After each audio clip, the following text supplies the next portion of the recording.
আমি চিনি গো চিনি তোমারে, ও গো শাপলা চিংড়ি করার জন্য শাপলাগুলো ছুলে কেটে নিয়েছি। এরপর কড়াইয়ে তেল দিয়ে চিংড়ি মাছগুলো নুন হলুদ দিয়ে ভেজে নেব।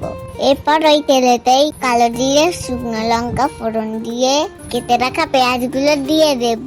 তেলের সাথে পেঁয়াজটা মিশিয়ে নিয়ে কেটে রাখা শাপলাগুলো দিয়ে দেব। তাতে কাঁচা লঙ্কাও দিয়ে দেব। এপিট ওপিট উল্টিয়ে নিয়ে একটা ঢাকনা দিয়ে ঢেকে নেব। ঢাকনা খুলে তাতে নুন হলুদ গুঁড়ো লঙ্কা গুঁড়ো জিরে গুঁড়ো দিয়ে দেব। ভালো করে কষিয়ে নেব। তাতে ভেজে রাখা চিংড়ি মাছগুলো দিয়ে ভালো করে নেড়ে নেব। এরপর কুচানো ধনে পাতা দিয়ে একটুখানি নেড়ে নিয়ে শাপলাটা ফুটে এলেই একদম রেডি। গরম ভাতের সাথে খেতে কিন্তু জমে যাবে। তোমাদের বাড়িতেও হচ্ছে নিশ্চয়ই। আর ভালো লাগলে আমার চ্যানেলটাকে সাবস্ক্রাইব করো।